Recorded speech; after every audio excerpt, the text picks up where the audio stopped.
മഹാനായ ആദരമായ പ്രവാചകൻ നബി മുഹമ്മദ് മുസ്തഫ സല്ലല്ലാഹു അലൈഹി വസല്ലമ തങ്ങൾ ഒരിക്കൽ സഹാബത്തിന്റെ മുമ്പിലിരുന്ന് നസീഹത്ത് നടത്തി.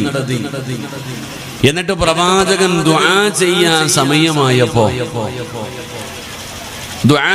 സമയമായപ്പോ നബിതങ്ങൾ സഹാബത്തിനോട് പറഞ്ഞു, കുടുംബ ബന്ധങ്ങൾ മുറിച്ച ആരെങ്കിലും ഉണ്ടെങ്കിൽ ഈ മജ്ലിസിൽ നിന്ന് എഴുന്നേറ്റ് പോകണേ എന്ന് നബി മുഹമ്മദ് മുസ്തഫ. ദുആ ചെയ്യാൻ സമയമായ സമയത്ത് സഹാബത്തിന്റെ ഇടയിൽ നബിതങ്ങൾ പറയാ, കുടുംബ ബന്ധങ്ങൾ മുറിച്ച ആരെങ്കിലും ഇവിടെ ഇരിക്കുന്നുണ്ടെങ്കിൽ നീ ഇവിടെ നിന്ന് എഴുന്നേറ്റ് പോകണം, ഞാൻ ദുആ ചെയ്യാൻ പോകുകയാണ്. നബിതങ്ങൾ പറയാ, ഞാൻ ദുആ ചെയ്യാൻ പോവുകയാണ്. അപ്പൊ അതുകൊണ്ട് ഈ ഇരിക്കുന്നവരുടെ ഇടയിൽ കുടുംബ ബന്ധങ്ങൾ മുറിച്ച ആരെങ്കിലും ഉണ്ടെങ്കിൽ എഴുന്നേറ്റ് പോകാൻ. കാരണം കുടുംബ ബന്ധം മുറിച്ച ഒരാൾ ആ മജ്ലിസിൽ ഉണ്ടെങ്കിൽ ആ ദുആക്ക് ഇജാബത്ത് ഉണ്ടാകാൻ സാധ്യത വളരെ കുറവാണ്. അതുകൊണ്ട് എഴുന്നേറ്റ് പോകണേ എന്ന് നബിതങ്ങൾ തന്റെ സ്വഹാബത്തിനോട് പറഞ്ഞു എന്ന് ചരിത്രം പറയുമ്പോ, കുടുംബ ബന്ധം മുറിക്കുന്നതിന്റെ എത്രത്തോളം അതിന്റെ നാശം, അതിന്റെ ഭവിഷ്യത്ത് എത്ര വലുതാണെന്ന് ഈ ഒരൊറ്റ ഹദീസ് മതി നമുക്ക് മനസ്സിലാക്കാൻ.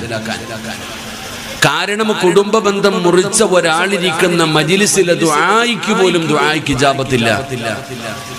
അത്രത്തോളം വലിയ പാപമാണ് എന്റെ പ്രിയപ്പെട്ട സഹോദരങ്ങളെ കുടുംബ ബന്ധം മുറിക്കുക എന്ന് പറയുന്നത്. ഇപ്പൊ ഇവിടെ ഇത്രയും പേര് ഒരുമിച്ച് കൂടിയിരിക്കുന്നുണ്ട്. എനിക്കറിയാം നിങ്ങളിൽ പലരും മിണ്ടാറില്ല, പരസ്പരം സലാം പറയാറില്ല. പടച്ചവനെ പിന്നെ വിളിച്ചതിന്റെ പേരിൽ എല്ലാരും കൂടെയല്ല, എന്നാ പിന്നെ ഒന്ന് പോയി കൂടിയേക്കാം എന്ന ലക്ഷ്യത്തോടെ എന്റെ പ്രിയപ്പെട്ട സഹോദരങ്ങളെ അങ്ങനെ ഒരു വിഭാഗം ഈ മജ്ലിസിൽ ഇരിക്കുന്നുണ്ട്. മറ്റൊരു വിഭാഗമുണ്ട്, അവര് കാണുമ്പോ ചിരിക്കും, അങ്ങോട്ടും ഇങ്ങോട്ടും ചിരിക്കും, സലാം പറയും, പക്ഷെ ഉള്ളിൽ വൈരാഗ്യമാണ്. അങ്ങനെ വന്നിരിക്കുന്നവരും ഈ സദസ്സിലുണ്ട്. എന്റെ പ്രിയപ്പെട്ട സഹോദരങ്ങൾ, അതുകൊണ്ട് പ്രത്യേകിച്ച് നേട്ടമൊന്നുമില്ല. ഇന്നത്തെ കാലഘട്ടത്തിൽ നമ്മൾ മനസ്സിലാക്കേണ്ടത്, പരസ്പരം സ്നേഹമില്ലാത്ത ഒരു കാലഘട്ടത്തിൽ ബന്ധങ്ങളുടെ വിലയറിയുന്നില്ല. ആരാ വാപ്പ, ആരാണ് ഉമ്മ, കൂടപ്പിറപ്പെന്ന് പറഞ്ഞാൽ ആരാ, സഹോദരങ്ങളും അവര് തമ്മിലുള്ള ബന്ധമെന്താ, ഭാര്യയും ഭർത്താവും തമ്മിലുള്ള ബന്ധമെന്താ, ഇതിന്റെയൊന്നും വില ഇന്നത്തെ കാലഘട്ടത്തിൽ മനസ്സിലാകുന്നില്ല ആർക്കും. നിങ്ങൾ നോക്കിക്കേ എന്റെ പ്രിയപ്പെട്ട സഹോദരങ്ങളെ, ഇന്ന് ഏറ്റവും കൂടുതൽ നമ്മൾ വിചാരിക്കും നമ്മളോട് ഏറ്റവും കൂടുതൽ ശത്രുത കാണിക്കുന്നത് നാട്ടുകാരും അയൽവാസികളുമാണെന്നല്ല, സ്വന്തം കുടുംബക്കാരാ. സ്വന്തം കൂടപ്പിറപ്പിന് സിഹർ ചെയ്യുന്ന സ്വന്തം അനുജൻ തന്നെ ചേഷ്ടന് ചെയ്യുന്നു. സഹോദരങ്ങൾ പരസ്പരം അങ്ങോട്ടും ഇങ്ങോട്ടും സിഹർ ചെയ്യുന്നു. ശത്രുക്കളെ പോലെ പോരാടുന്നു. കണ്ടാലും മിണ്ടുന്നില്ല, സലാം പറയുന്നില്ല. മരിച്ചാൽ പോലും എന്റെ വീട്ടിൽ കയറാൻ പാടില്ല എന്ന് പറയുന്ന രീതിയിൽ ഇന്ന് ജീവിക്കുന്ന എത്രയോ കൂടപ്പിറപ്പുകളെ നമുക്കറിയാം. എന്താണ് ഇതിന്റെ കാരണം? പരസ്പരം സ്നേഹമില്ലാതെ പോകുന്നതിന്റെ കാരണം എന്താ? പണ്ടത്തെ കാലഘട്ടങ്ങൾ എന്ന് പറഞ്ഞാൽ നിങ്ങളൊന്ന് ആലോചിച്ച് നോക്കിയാൽ, നമ്മളൊക്കെ ജനിച്ചു വളർന്ന ഒരു വീടുണ്ട്, ഒരു ചെറിയ വീട്. അന്ന് വലിയ കൊട്ടാരമൊന്നുമില്ല. ആ ചെറിയ വീടിന്റെ അകത്ത് പടച്ചവനെ സന്തോഷവും സമാധാനവും, AC റൂമും ഡബിൾ കോട്ട് കട്ടിലും ഒന്നുമില്ല. പടച്ചവനെ ഒരു ഹാളും ഒരു അടുക്കളയും കാണും. ആ ഹാളിൽ ഇന്ന് അന്യസംസ്ഥാന തൊഴിലാളി കിടക്കുന്ന പോലെ ഇങ്ങനെ അങ്ങോട്ട് വിരിച്ചിട്ട് പാവുള്ളവൻ പായി കിടക്കും, പുതയ്ക്കാൻ പുതപ്പുള്ളവൻ പുതയ്ക്കും, ഇല്ലെങ്കിൽ ഉടുത്ത മുണ്ടൊടച്ചങ്ങോട്ട് പുതച്ചു കിടക്കും. ഇങ്ങനെ നമ്മളൊക്കെ ജീവിച്ചിരുന്ന ഒരു കാലഘട്ടം ഉണ്ടായിരുന്നു. അന്ന് വാപ്പയും അടിയില്ല, വൈരാഗ്യമില്ല. അനിയനോട് ജ്യേഷ്ഠന് സ്നേഹമുണ്ട്, കുടുംബക്കാരനോട് പ്രത്യേക സ്നേഹമുണ്ട്. ഇങ്ങനെയൊക്കെ ജീവിച്ചിരുന്ന ഒരു കാലഘട്ടം നമുക്കുണ്ടായിരുന്നു. പക്ഷെ ആ ഒരു ചെറിയ വീടിനകത്ത് കിട്ടിയിരുന്ന സന്തോഷം ഇന്ന് നിങ്ങളുടെ നാട്ടിൽ കോടിക്കണക്കിന് രൂപ ചെലവഴിച്ച് നീ ഒരു കൊട്ടാരം പണിതിട്ടുണ്ട്, ഒരുപാട് റൂമുണ്ട്. ഇന്ന് വരെ നീ നിന്റെ വീട്ടിൽ റൂമിൽ പോലും കിടന്നിട്ടില്ല. അത്രയ്ക്കും മനോഹരമായ രീതിയിൽ വലിയ വീടുകൾ ഉണ്ടാക്കി. പക്ഷെ സമാധാനമില്ല, സന്തോഷമില്ല, സ്നേഹമില്ല. എന്റെ പ്രിയപ്പെട്ട സഹോദരങ്ങളെ, ജീവിതം നരകിച്ച് തീർക്കുന്നവരുണ്ട്. അള്ളാഹു നമ്മളെ കാത്തിരക്ഷിക്കുമാറാകട്ടെ. എന്തേ അതിന്റെ കാരണം? എന്തേ അതിന്റെ കാരണം? ഈ ഇരിക്കുന്നതിൽ അധികം പേർക്കും പണമുണ്ട്, വീടുണ്ട്, സമ്പത്തുണ്ട്, ഭാര്യയുണ്ട്, മക്കളുണ്ട്, കച്ചവടമുണ്ട്, വാഹനമുണ്ട്, തിന്നാനും കുടിക്കാനും അല്ല നിനക്കൊക്കെ വാരിക്കോരി തന്നിട്ടുണ്ട്. ഈ ഇരിക്കണ താത്താനോട് ചോദിക്കണം, നിനക്ക് എന്തെങ്കിലും കുറവുണ്ടോ? താത്താന് സ്വർണമുണ്ടോ? സ്വർണമുണ്ട്, വസ്ത്രമുണ്ട്, തിന്നാനുണ്ട്, കാറുണ്ട്, വീടുണ്ട്, മക്കളുണ്ട്, ഭർത്താവുണ്ട്, എല്ലാം ഉണ്ട്. എന്നാലും പറയുന്നു ഉസ്താദെ സമാധാനമില്ല ഉസ്താദെ, ജീവിതം അവസാനിപ്പിക്കാൻ തോന്നുക, ആത്മഹത്യ ചെയ്യണമെന്ന് തോന്നിപ്പോറാണ്ട് ചില സമയത്ത്. മക്കളെ ഓർത്തിട്ട ഉസ്താദെ ഇല്ലെങ്കിൽ എന്നേ ഞാൻ വാരി കെട്ടി പോയേനെ എന്ന് പറയുന്ന പെണ്ണുങ്ങളുണ്ട്. അള്ളാഹു നമ്മളെ കാത്തുരക്ഷിക്കുമാറാകട്ടെ. എന്തേ അതിന്റെ അടിസ്ഥാനപരമായിട്ടുള്ള കാരണം എന്താ? എന്തുകൊണ്ടാണ് ഇന്ന് കുടുംബങ്ങളിൽ ഒരു പുതപ്പിന്റെ കീഴിൽ കിടക്കുന്ന ഭാര്യയും ഭർത്താവും രണ്ടും മനസ്സുമായിട്ടാ കിടക്കണം? അവര് തൊലികൾ ചേർന്ന കിടക്ക, രണ്ടും കെട്ടിപ്പിടിച്ച് കിടക്കും, എന്നാലും മനസ്സിന്റെ ഉള്ളിൽ വേറെ ചിന്തകളാ. സ്നേഹമില്ല, കൂടപ്പിറപ്പുകൾ തമ്മിൽ സ്നേഹമില്ല, വാപ്പയും ഉമ്മയും തമ്മിൽ സ്നേഹമില്ല.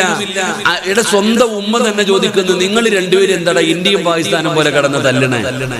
നിങ്ങൾ രണ്ടുപേരും കൂടപ്പിറപ്പുകളല്ലേ എന്ന് മാതാപിതാക്കൾ തന്നെ മക്കളോട് ചോദിക്കുന്ന ഒരു കാലഘട്ടം. അപ്പൊ എന്താണ് ഇതിന്റെ അടിസ്ഥാനപരമായിട്ടുള്ള കാര്യം? പഴയ വീടും പുതിയ വീടും തമ്മിലുള്ള വ്യത്യാസം എന്താ? ഇത് മാത്രം പഠിച്ചിട്ട് നമുക്ക് ദുആ ചെയ്ത് പിരിയാം. അല്ലാഹു ഭാഗ്യം തരുമാറാകട്ടെ, അല്ലാഹു ഭാഗ്യം തരുമാറാകട്ടെ. ഇരിക്കുന്ന ആണുങ്ങളും പെണ്ണുങ്ങളും പറ, നിങ്ങളൊക്കെ ജനിച്ചു വളർന്ന വീടുണ്ടല്ലോ, തറവാട്, ആ വീട്ടിലുണ്ടായിരുന്ന ഒരു സന്തോഷവും സമാധാനവും ഇപ്പം നിങ്ങൾ പണിത കൊട്ടാരത്തിൽ ഉണ്ടോ ഇല്ലയോ എന്ന് സ്വന്തമായിട്ടൊന്ന് ചിന്തിച്ചേ. ഉണ്ടോ താത്താമാരെ? നിങ്ങളെന്താ എല്ലാം എന്നെ നോക്കി ഇങ്ങനെ ഇരിക്കണേ? നിങ്ങളൊക്കെ ജനിച്ചു വളർന്ന ഒരു വീടുണ്ടല്ലോ, ആ വീട്ടിൽ കിട്ടിയ സന്തോഷം നിന്റെ ഭർത്താവ് പണിത കോടിക്കണക്കിന് രൂപയുള്ള വീടിനകത്തുണ്ടോ? ഇല്ല. ഉണ്ടോ കാക്കാമാരെ? ഇവിടെ BVIP ഇരിക്കണേ? ഉണ്ടോ ചങ്ങായിമാരെ? ഇല്ലടോ, ഇല്ല. എന്തേ അതിന്റെ കാരണം? അതിന്റെ കാരണം നമ്മൾ പഠിച്ചു നോക്കുമ്പോ പണ്ട് സ്നേഹമുണ്ടായിരുന്നു, ഇപ്പൊ സ്നേഹമില്ല. സ്നേഹമുണ്ടാകാനുള്ള കാരണം എന്താ? പണ്ട് നമ്മുടെ വീട്ടിൽ ഒരു വലിയ പാത്രമുണ്ട്, ആ പാത്രത്തിന്റെ അകത്ത് ഉമ്മ ഭക്ഷണം എടുത്തു വെക്കും, എന്നിട്ട് വാപ്പയും ഉമ്മയും മക്കളും എല്ലാവരും കൂടെ ഒരുമിച്ച് ആ പാത്രത്തിന്റെ ചുവട്ടിലിരിക്കും. എന്നിട്ട് എല്ലാവരും ആ പാത്രത്തിൽ നിന്ന് ഒരുമിച്ച് ഭക്ഷണം വാരി കഴിക്കുമായിരുന്നു. അള്ളാഹു നമുക്ക് ഈമാൻ നൽകുമാറാകട്ടെ. പണ്ടങ്ങനെ ഒരുപാട് പാത്രമൊന്നുമില്ല, എല്ലാവരും ഒരുമിച്ചിരുന്ന ഭക്ഷണം കഴിക്കുക. വാപ്പയും ഉമ്മയും മക്കളും എല്ലാവരും ഒരുമിച്ചിരുന്ന് ഭക്ഷണം കഴിക്കും. ഒരു പാത്രത്തിനകത്ത് നിന്ന് കഴിക്കും, അങ്ങോട്ടും ഇങ്ങോട്ടും ഭക്ഷണം വാരി കൊടുക്കും. അപ്പൊ ഇങ്ങനെ ഒരുമിച്ചിരുന്ന് ഭക്ഷണം കഴിക്കുമായിരുന്നു പണ്ട്. അങ്ങനെ ഭക്ഷണം കഴിക്കുമ്പോ മനസ്സുകൾ തമ്മിൽ ഒരു അടുപ്പമുണ്ടായിരുന്നു, മനസ്സുകൾ തമ്മിൽ ഒരു സ്നേഹമുണ്ടായിരുന്നു. അങ്ങോട്ടും ഇങ്ങോട്ടും പടച്ചവനെ മനസ്സിന്റെ ഉള്ളിൽ വൈരാഗ്യമില്ലായിരുന്നു. ഒരുമിച്ചിരുന്ന് ഭക്ഷണം കഴിച്ചു കഴിഞ്ഞാൽ മനസ്സുകൾ തമ്മിലെടുക്കും. ഈ ആകാശത്തിന്റെ കീഴിലുള്ള അള്ളാഹുവിന് ഏറ്റവും ഇഷ്ടപ്പെട്ട വീടുകളിൽ ഒരു വീട് കുടുംബക്കാര് ഒരുമിച്ചിരുന്ന് ഭക്ഷണം കഴിക്കുന്ന വീടാണെന്ന് ആദരവായ പ്രവാചകൻ നബി മുഹമ്മദ് മുസ്തഫ സല്ലല്ലാഹു അലൈഹി വസല്ലമ തങ്ങൾ പറയുന്നു, എല്ലാവരും കൂടെ ഒരുമിച്ചിരുന്ന് ഭക്ഷണം കഴിക്കുന്ന ഒരു വീട്. അങ്ങനെ നിങ്ങളൊന്ന് ചിന്തിക്ക്, ഈ ഇരിക്കുന്ന സഹോദരങ്ങളും സഹോദരിമാരും ഒന്ന് ചിന്തിക്ക്. ഈ അടുത്ത കാലത്ത് നീയും നിന്റെ ഭർത്താവും നിന്റെ മക്കളും കൂടെ ഒരുമിച്ചിരുന്ന് ഭക്ഷണം കഴിച്ച ദിവസം ഏതാണെന്നൊന്ന് ചിന്തിച്ചു നോക്കിക്കേ. അങ്ങനെ ഒരു ദിവസം കാണില്ല. കാരണം ഭർത്താവ് എപ്പോഴെങ്കിലും വരും, മക്കൾ എപ്പോഴെങ്കിലും വരും, നീ എപ്പോഴെങ്കിലും തിന്നും. എല്ലാവരും സമയം കിട്ടുന്നതിനനുസരിച്ച് അങ്ങനെ അങ്ങനെ അങ്ങനെ ഭക്ഷണം കഴിക്കാം. ഇനി ഒരുമിച്ചിരുന്നാൽ തന്നെ ആർക്കും മുഖത്ത് നോക്കാൻ സമയമില്ല, അപ്പോഴും മൊബൈൽ കയ്യിൽ പിടിച്ചോണ്ടിരിക്കും, അല്ലെങ്കിൽ വേറെ എന്തെങ്കിലും കാര്യം പറഞ്ഞുകൊണ്ടിരിക്കും. ഒരുമിച്ചിരുന്ന് ഭക്ഷണം കഴിക്കാറില്ല. എടോ, പരസ്പരം സ്നേഹമുണ്ടാകണമെങ്കിൽ ഭാര്യയും ഭർത്താവും ഒരു പാത്രത്തിൽ നിന്ന് ഭക്ഷണം കഴിക്കണമെന്നാണ്. അതൊക്കെയാ സ്നേഹം. അല്ലാതെ കാമുകനും കാമുകയും കൂടെ വല്ലവന്റെ പെണ്ണുമ്പിള്ളയും വിളിച്ചോണ്ട് പോയിട്ട് ഏതെങ്കിലും ഐസ്ക്രീം ബാറിൽ പോയിട്ട് ഒരു ഐസ്ക്രീമിനകത്ത് രണ്ടുപേരും ഒരു സ്പൂൺ ഇട്ട് കഴിക്കുന്നതൊന്നുമല്ല സ്നേഹം. സ്നേഹം എന്ന് പറഞ്ഞാൽ എന്താ? ഉസ്താദെ, എന്റെ ഭർത്താവിന് എന്നോട് സ്നേഹമില്ല, എന്റെ ഭാര്യയ്ക്ക് എന്നോട് സ്നേഹമില്ല എന്ന് പറയുന്നവരുണ്ടല്ലോ. സ്നേഹം ഉണ്ടാകാതിരിക്കാനുള്ള കാരണം എന്താ? എന്റെ പ്രിയപ്പെട്ട സഹോദരങ്ങളെ, മഹാനായ ആദരവായ പ്രവാചകൻ നബി മുഹമ്മദ് മുസ്തഫ സല്ലല്ലാഹു അലൈഹി വസല്ലമ തങ്ങള് തന്റെ പ്രവാചകനും ആയിഷ ബീബി റളിയല്ലാഹു തആല അൻഹ രണ്ടുപേരും ഇങ്ങനെ ഇരിക്കുക. അപ്പോഴാണ് ഒരാള് കുറച്ച് പാല് കൊണ്ടുവന്ന് നബി തങ്ങളുടെ കയ്യിൽ കൊടുത്തു. കുറച്ചു പാല് കൊണ്ടുവന്ന് നബി തങ്ങളുടെ കയ്യിൽ കൊടുത്തു. നബി സല്ലല്ലാഹു അലൈഹി വസല്ലമ തങ്ങൾ ആ പാല് വാങ്ങിയിട്ട് ആദ്യം കുടിച്ചില്ല. നബി തങ്ങൾ തന്റെ ഭാര്യയായ ആയിഷയുടെ കയ്യിൽ കൊടുത്തിട്ട് പറഞ്ഞു, ആയിഷ നീ കുടിക്ക്, അല്ലാഹു ഈമാൻ നൽകുമാറാകട്ടെ. ഉറക്കപ്പറ, അല്ലാഹു ഈമാൻ നൽകുമാറാകട്ടെ. ആണുങ്ങൾക്ക് ദഹിക്കത്തില്ല. അതുകൊണ്ടാണ് ആമീൻ പറയത്തിനും വേണ്ടി. ആദ്യം ആരാ കഴിക്കേണ്ടത്? ഭർത്താവാണോ ഭാര്യയാണോ? നിങ്ങളെന്താ എന്നെ നോക്കണേ? ആരാദ്യം കഴിക്കണ്ടേ? നമ്മൾ കല്യാണം കഴിഞ്ഞ് മണിയറയിൽ പോകുമ്പോൾ ആദ്യം ഇവൻ പാല് കുടിക്കും, എന്നിട്ട് പെണ്ണുപിള്ളയ്ക്ക് പാല് കൊടുക്കും. അങ്ങനെ നബിതങ്ങളുടെ കയ്യിൽ അല്പം ഭക്ഷണം കൊണ്ടുവന്ന് കൊടുത്തപ്പോ നബിതങ്ങൾ കുടിക്കാതെ ആയിഷയുടെ കയ്യിൽ കൊടുത്തിട്ട് പറഞ്ഞു, ആയിഷ നീ കുടിക്ക ആയിഷ. നബിതങ്ങൾ ആയിഷ ബീവിക്ക് കൊടുത്തു. ആയിഷ ബീബി റളിയല്ലാഹു തആല പാല് കുടിച്ചു. മദി നബിയെ വയറ് നിറച്ചു കുടിക്ക ആയിഷ. ആയിഷ ബീബി റളിയല്ലാഹു തആല വയറ് നിറച്ചു പാല് കുടിച്ചിട്ട് മദി നബിയെ ഈ വയറ്റിലെ സ്ഥലമില്ല നബിയെ. നബിതങ്ങളുടെ കയ്യിലേക്ക് തിരിച്ചു കൊടുത്തപ്പോ ആ പാലിന്റെ പാത്രം ഇങ്ങനെ നബിതങ്ങൾ തിരയുകയാ.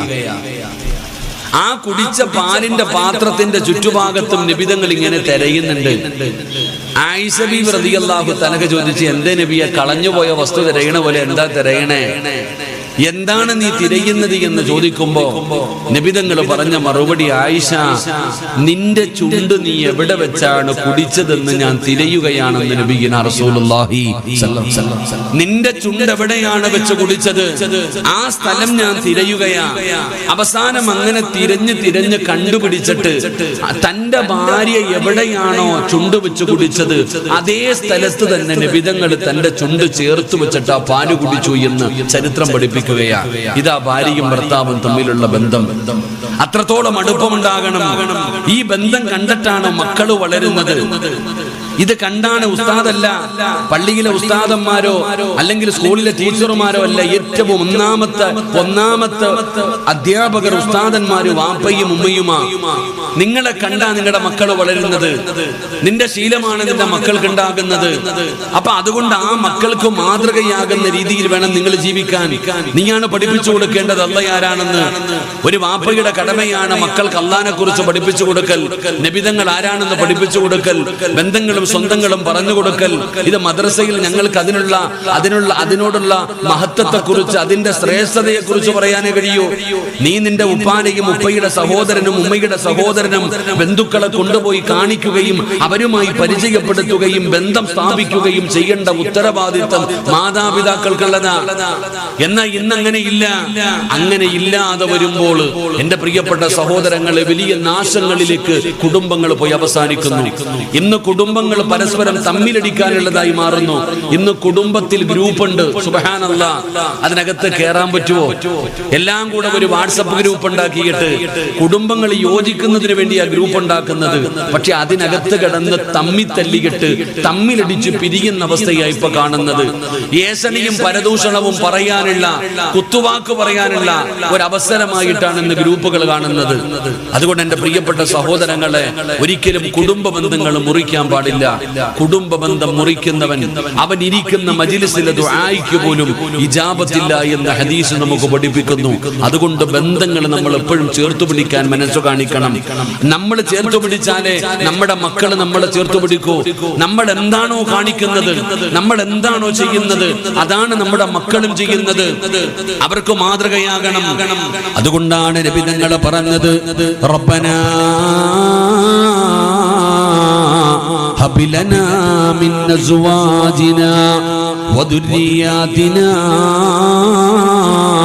ഖുർറത അയ്യുനിൻ വജഅൽനാ ലിൽമുത്തഖീന ഇമാമാ. ഈ ദുആ പഠിച്ചു വെക്കണം. ആണുങ്ങളും പെണ്ണുങ്ങളും, കല്യാണം കഴിഞ്ഞവരും കഴിക്കാത്തവരും എല്ലാവരും പഠിച്ചു വെക്കേണ്ട ഒരു ദുആയാണ്. ഈ ദുആ എല്ലാവരും ചെയ്യണേ. ഈ ദുആ ചെയ്യുന്നവന് സ്വർഗ്ഗത്തിലൊരു കൊട്ടാരമുണ്ടെന്നാണ്. റബ്ബനാ ഹബ് ലനാ മിൻ അസ്വാജിനാ. എന്താണ് ദുആയ്ക്കകത്ത് പറയുന്നതെന്നറിയോ? അല്ലാഹുവേ, എന്റെ ഭാര്യ നീ സ്വാലിഹത്താക്കണേ അല്ലാഹ്. ഒരു ഭർത്താവ് ദുആ ചെയ്യുകയാണ്, പടച്ചവനെ എന്റെ ഭാര്യ നീ നന്നാക്കണം തമ്പുരാന്. ഒരു ഭാര്യ ദുആ ചെയ്യുന്നു, എന്റെ ഭർത്താവിനെ നന്നാക്കണം തമ്പുരാന്. അല്ലാഹുവേ, എന്റെ മക്കളെ സ്വാലിഹീങ്ങളാക്കണം പടച്ചവന്. എന്റെ കണ്ണിന് കുളിർമയുള്ളവരാക്കണം തമ്പുരാന്. ഈ ദുആയിന്റെ അർത്ഥം അതാണ്. കല്യാണം കഴിക്കാത്ത ചെറുപ്പക്കാരാ, അല്ലാഹുവേ എനിക്കൊരു സ്വാലിഹത്തായ ഭാര്യയെ തരണേ അല്ലാഹ്. എനിക്ക് അല്ലാഹുവിനെ ഭയന്ന് ജീവിക്കുന്ന ഒരു ഭർത്താവിനെ തരണേ അല്ലാ. ഇതാണ് ആ ദുആഇന്റെ അർത്ഥം. അതുകൊണ്ട് വാപ്പ ദുആ ചെയ്യുകയാണ്, എന്റെ ഭാര്യയെ നന്നാക്കണം തമ്പുരാനെ, എന്റെ മക്കളെ നന്നാക്കണം തമ്പുരാനെ, അവരെനിക്ക് സ്വർഗം വാങ്ങിത്തരുന്നവരാക്കണം തമ്പുരാനെ. എന്നിട്ട് അവസാനം നീ പറയുന്നത് എന്തെന്നറിയുമോ? അല്ലാഹുവേ എന്നെ നീ നന്നാക്കണേ അല്ലാ, എന്നെ നീ നന്നാക്കണം തമ്പുരാനെ, എന്നെ ഇമാമാക്കണം തമ്പുരാനെ. പള്ളിയിലെ ഇമാമല്ല, മഹല്ലിലെ ഇമാമല്ല, പിന്നെ എന്നെ ആരാണ്, എന്നെ എങ്ങനെയാണ് ഇമാമാക്കേണ്ടത്? ലിൽ മുത്തഖീന ഇമാമാ, എന്റെ ഭാര്യയുടെ ഇമാമാക്കണം, എന്റെ മക്കളുടെ ഇമാമാക്കണം, എന്റെ ഭാര്യക്കും എന്റെ മക്കൾക്കും മാതൃകയാകുന്ന, അവർക്ക് രണ്ടുപേർക്കും ഇമാമത്വത്തിൽ അർഹതയുള്ള എനിക്ക് എന്നെ നീ ഇമാമാക്കണേ എന്ന് അല്ലാഹുവിനോട് ദുആ ചെയ്യണമെന്ന് നബി തങ്ങൾ പഠിപ്പിക്കുമ്പോ, എന്റെ പ്രിയപ്പെട്ടവരെ, കുടുംബമെന്ന് പറഞ്ഞാൽ ആരാ? ഈ കാണുന്ന ഓളമൊന്നുമല്ല സഹോദരാ. കുടുംബമെന്ന് പറഞ്ഞാൽ ആരെന്നറിയോ? കുടുംബത്തിന്റെ വില എന്തെന്നറിയോ? കുടുംബത്തിന്റെ മഹിമ എന്തെന്നറിയോ? അല്ലാഹുവിന്റെ വിശുദ്ധമായ ഖുർആൻ യാസീൻ പാരായണം ചെയ്യുന്നവരാ. ആ യാസീൻ എന്ന് പറയുന്ന സൂറത്തിന്റെ അകത്തൊരായത്ത് കാണാം, വഅസ്വാജുഹും ഫീ ദിലാലിൻ അലൽ അറായികി മുത്തഖിയൂൻ ലഹും ഫീഹാ ഫാകിഹതു വലഹും മാ യദ്ദഊൻ സലാമുൻ ഖൗലൻ മിർ റബ്ബിർ റഹീം. ഈ ഒരുമിച്ച് കൂടിയിരിക്കുന്ന എന്റെ പ്രിയപ്പെട്ടവരോട് പറയുകയാണ്, നാളെ ഞാനും നിങ്ങളും അല്ലാഹുവിന്റെ സ്വർഗത്തിലേക്ക് കടന്നു ചെല്ലുമ്പോ പാലിരിപികളും തേനിരിപികളും ഒഴുകുന്ന പടച്ചറപ്പിന്റെ അനുഗ്രഹങ്ങൾ കൊണ്ട് നിറച്ച സ്വർഗമുണ്ടല്ലോ. ലഹും ജന്നാതുൻ തജ്രീ മിൻ തഹ്തിഹൽ അൻഹാർ.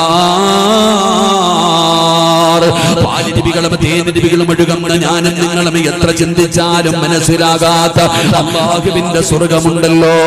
പടച്ചവനെ, അല്ലാഹു എല്ലാം ഒരുക്കി വെച്ചിരിക്കുകയാണ്. അവിടെ കഷ്ടപ്പാടില്ല, ദുരിതമില്ല, ജോലിയില്ല, ദാരിദ്ര്യമില്ല, പട്ടിണിയില്ല, പ്രയാസമില്ല. അവിടെ വഅദ് കേൾക്കണ്ട, വഅദ് പറയണ്ട, സദഖ കൊടുക്കണ്ട, നിസ്കരിക്കണ്ട, നോമ്പ് പിടിക്കണ്ട, ഒരു നന്മയും ചെയ്യണ്ട. ഇന്നത് ചെയ്യരുത്, ഇന്നത് ചെയ്യരുതെന്ന് പറയാൻ, നീ എന്തുകൊണ്ടാണ് ഇങ്ങനെ ചെയ്തതെന്ന് ചോദിക്കാൻ ഒരാൾ പോലും ഇല്ലടോ. എന്ത് വേണമെങ്കിലും തിന്നാ, എന്ത് വേണമെങ്കിലും കുടിക്കാം, എങ്ങനെ വേണമെങ്കിലും നടക്കാം. ചോദിക്കാനും പറയാനും ആരുമില്ലാത്ത പടച്ചറപ്പിന്റെ സ്വർഗമുണ്ടല്ലോ. അവിടെ പ്രായമുള്ളവരില്ല, ഗ്ലാമർ കുറഞ്ഞവരില്ല. എന്റെ ചെറുപ്പക്കാരാ, എല്ലാവർക്കും 33 വയസ്സാ. അള്ളാന്റെ സ്വർഗത്തില് ആണിനും പെണ്ണിനും 33 വയസ്സാണ്. എന്റെ പ്രിയപ്പെട്ടവരെ, അവിടെ കറുത്തവരില്ല. എല്ലാവർക്കും മഹാനായ യൂസുഫ് നബി അലൈഹിസ്സലാം, അല്ലാഹുവിന്റെ പ്രവാചകനായ യൂസുഫ് നബിയുടെ ഗ്ലാമറാണ്. എല്ലാവരും പടച്ചവനെ 33 വയസ്സുകാർ അടിച്ചു പൊളിച്ച് അല്ലാഹുവിന്റെ സ്വർഗത്തിൽ ഇങ്ങനെ നടക്കാം. ആ സ്വർഗത്തിലേക്ക് ഞാനും നിങ്ങളും കടന്നു ചെല്ലുമ്പോ ഒരു കുടുംബം കാണുകയാണ്, ഒരു കുടുംബത്തെ കാണുകയാണ്. ഒരു ഭാര്യയും ഭർത്താവും തന്റെ മക്കളുടെ കൈപിടിച്ചിട്ട് അല്ലാഹുവിന്റെ സ്വർഗത്തിലെ ചാരുകസേരയിലിരുന്ന് ആടുകയാണ്. അവര് സുഖിക്കുകയാണ്. ബീച്ചിലല്ലടോ, കടപ്പുറത്തല്ലടോ.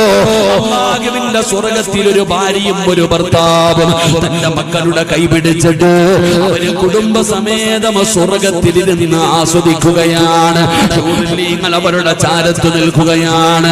അവർക്ക് ഖിദ്മത്ത് ചെയ്യാൻ, അവർക്ക് ഭക്ഷണം എടുത്തു കൊടുക്കാൻ, അവർക്ക് ആവശ്യമുള്ളത് ചെയ്തു കൊടുക്കാൻ അല്ലാഹുവിന്റെ സ്വർഗത്തിലെ സഹോദരാഹൂരിൽ നിങ്ങൾ നിന്റെ ചാരത്ത് വന്ന് നിൽക്കുകയാ. അതിലുണ്ട് മുന്തിരി തോട്ടവും റുമ്മാനും രസമുള്ളതാ കദളിപ്പഴം തിന്നാനും താരാട്ടു പാടാൻ തോഴിമാർ പലരുണ്ട്. കൈകൊട്ടുവാൻ ചില ദാസിമാർ വരവുണ്ട്. മണിയില്ല റബ്ബേ മണിയില്ല റബ്ബേ വാങ്ങുവാനാ വീട്. കൊതിയുണ്ട് വല്ലാതെപ്പോഴും അതിനോട്. അതിലേക്കു നീ ഒരു പാസുദാമന്നാനേ, അതു നിന്റെ പക്കൽ മാത്രമാഹന്നാനേ.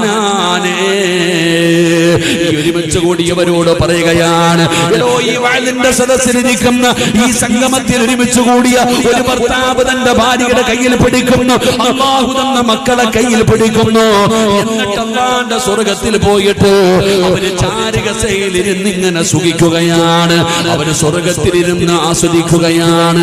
ആ സമയത്തതാ സ്വർഗത്തിലേക്ക് കടന്നു വരുന്ന മലക്കുകൾ അവരോട് പറയുന്നു, അസ്സലാമു അലൈക്കും. അസ്സലാമലിക്കുന്ന കാലം വരെ ഒരു പാപം ചെയ്യാത്ത അല്ലാഹുവിന്റെ മലക്കുകളുണ്ടല്ലോ, നിന്നെയും നിന്റെ ഭർത്താവിനെയും നിന്റെ മക്കളെയും കാണുമ്പോ അവര് പറയുന്നു, അസ്സലാമു അലൈക്കും.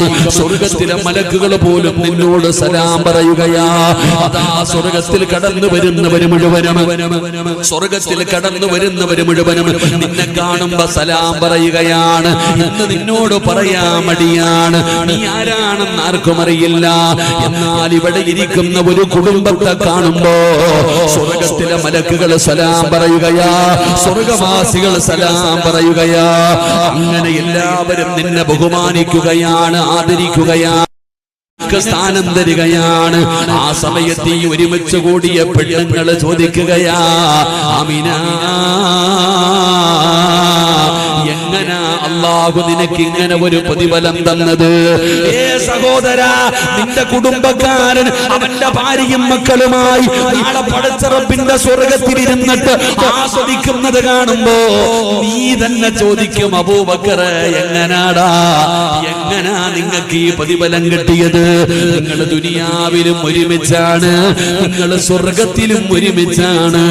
എങ്ങനെയാ അല്ലാഹു നിനക്ക് ഈ ഭാഗ്യം തന്നത് എന്ന് നാളെ സ്വർഗത്തിൽ വെച്ച് ഒരു കുടുംബത്തോട് ചോദിക്കുമെന്ന് അല്ലാഹുവിന്റെ വിശുദ്ധ ഖുർആൻ, അള്ളാന്റെ വിശുദ്ധമായ ഖുർആൻ പറയുന്നു, ഈ സദസ്സിലിരിക്കുന്ന ഒരു മനുഷ്യൻ നാളെ അവന്റെ ഭാര്യയും അവന്റെ മക്കളെയും കയ്യും പിടിച്ചിട്ട് സ്വർഗത്തിലിരുന്നിട്ട് ഇങ്ങനെ ആസ്വദിക്കും. ഊഞ്ഞാലിനകത്തിരുന്നിട്ട് ഇങ്ങനെ ആസ്വദിക്കും. ചുറ്റുഭാഗത്ത് ഖിദ്മത്ത് ചെയ്യാൻ പെണ്ണുങ്ങൾ ഉണ്ടാകും, ചുറ്റുഭാഗത്ത് ഖിദ്മത്ത് ചെയ്യാൻ പെണ്ണുങ്ങൾ ഉണ്ടാകും. നീ സ്വർഗത്തിൽ ഇരുന്ന് ആസ്വദിക്കുമ്പോ മലക്കുകൾ പോലും നിന്നോട് പറയും അസ്സലാമു അലൈക്കും. നിന്റെ വിഷമം എന്താ? ഇപ്പൊ ഇവിടെ ഇറങ്ങി പോകുമ്പോ നിന്റെ കുടുംബക്കാരി പോലും നിന്നോട് സലാം പറയുന്നില്ല, നിന്റെ കുടുംബക്കാരി പോലും പറയുന്നില്ല. നിന്റെ കുടുംബക്കാരൻ പറയുന്നുണ്ടോ നീ ആരാന്നറിയോ? എന്നാ നാളെ പടച്ച റബ്ബിന്റെ പരലോകത്ത് മലക്കുകൾ പറയും നിന്നോട് സലാം. അള്ളാന്റെ സ്വർഗത്തിൽ വെച്ച് മലക്കുകൾ പറയും, വരുന്നവനും പോകുന്നവനും എല്ലാം പറയും. എല്ലാരും ചോദിക്കും എങ്ങനാ ഇവിടെ വന്നതെന്ന്. ഞാൻ സ്വർഗത്തിൽ പോയപ്പോ ഒരുമിച്ചല്ലേ പോണ്ടേ? സ്വർഗത്തിൽ പോകുമ്പോ ഒരുമിച്ചാ പോണ്ടേ? അല്ല, വിരുന്നിന് പോകുമ്പോ ഒറ്റയ്ക്കല്ല പോണ്ടേ, കുടുംബസമേതാ പോണ്ടേ. വിരുന്നിന് വരുമ്പോ നീ മാത്രം വന്നാ മതി എന്ന് ആരും വിളിക്കാറില്ല. അള്ളാഹ് പറയുന്നത് എല്ലാരും വിരുന്നിന് വരാനാ പറയണ, സ്വർഗത്തിലേക്ക് കുടുംബസമേതം പോകണം. അള്ളാഹു ഭാഗ്യം തരുമാറാകട്ടെ, അള്ളാഹു ഭാഗ്യം തരുമാറാകട്ടെ. കുടുംബസമേതം വേണം വിരുന്നിന് പോകാൻ. അള്ളാഹു വിരുന്നിന് വിളിക്കുന്നു. അള്ളാഹ് പറയാ വരാൻ, ചീത്ത വിളിക്കാതിരുന്നാ മതിയില്ലേ അല്ലേ? ഭർത്താവിന് എന്താ വിളിക്കുക?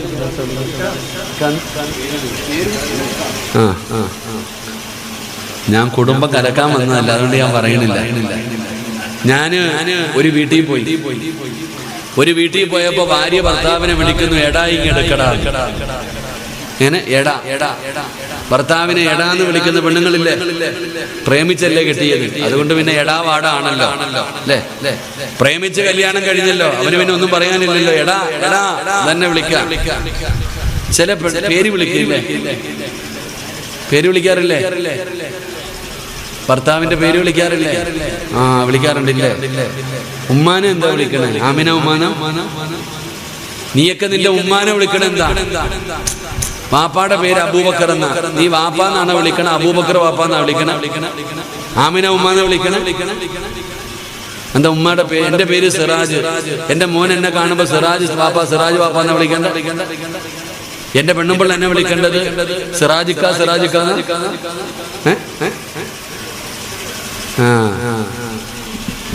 അള്ള കൊടുത്ത ചില സ്ഥാനം കേട്ടാ, അത് മറന്നു പോകരുത്. അല്ലാഹു കാത്തിരക്ഷിക്കുമാറാകട്ടെ. ഭർത്താവിന്റെ പേര് വിളിക്കാൻ ഞാൻ ഹറാമാണെന്നൊന്നും പറയുന്നില്ല, പക്ഷെ അത് ബഹുമാനത്തിനൊരു പള്ളിയിലെ ഹത്തീബ് ആരാ കൊടുത്ത ഹത്തീബ്? ഉസ്താദ് അലി ഉസ്താദ്. ഇമാമ് ഉസ്താദിനെ ഇമാമെ ഉസ്താദെ എന്ന് വിളിക്കണോ? അലി ഉസ്താദ്, അലി ഇമാമെ അലി ഇമാമ എന്ന് വിളിക്കുക. ഇവിടെ അള്ള കൊടുത്ത ചില സ്ഥാനമുണ്ട്. വാപ്പ, ഉമ്മ, വയസ്സിന് മൂത്തവര്, ഒരു നിന്റെ കുടുംബത്തിലെ ഏറ്റവും കാരണവനെ കാണുമ്പോ പേരാ വിളിക്കണേ. അത് അള്ള കൊടുത്ത ചില സ്ഥാനമുണ്ട്, അത് കൊടുക്കണം. ഭർത്താക്കന്മാരുടെ പേര് അതൊക്കെ പറയാതിരിക്കാൻ നല്ലത്. പണ്ടാരെ ലൈവ് ഉള്ളതുകൊണ്ട് ഞാൻ ഒന്നും പറയണില്ല, കാരണം ഇതുങ്ങളെ ഒന്നും പറയാൻ പറ്റത്തില്ലടോ. ഞാൻ പണ്ട് 8-9 കൊല്ലമായി പെണ്ണുങ്ങളെ തല്ലാൻ പറ്റുന്ന 5 സമയമുണ്ടെന്ന് പ്രസംഗിച്ചതാ. ഇപ്പൊ 29 കേസുണ്ട് എനിക്ക്. അല്ലാഹു കാത്തിരക്ഷിക്കുമാറാകട്ടെ. ഇതാവസ്ഥ നിങ്ങളൊന്നും പറയാൻ പറ്റില്ല. പറഞ്ഞു കഴിഞ്ഞാൽ ആകെ പ്രശ്നമാണ്. കേസ് ഏത് വഴിയില്ല ഇല്ലേ? അല്ലാഹു നമ്മളെ കാത്തിരക്ഷിക്കുമാറാകട്ടെ.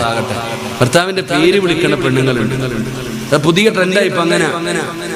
ഇപ്പൊ അതൊക്കെ തന്നെ പുതിയ ട്രെൻഡുകളാണല്ലോ പലതും അല്ലേ.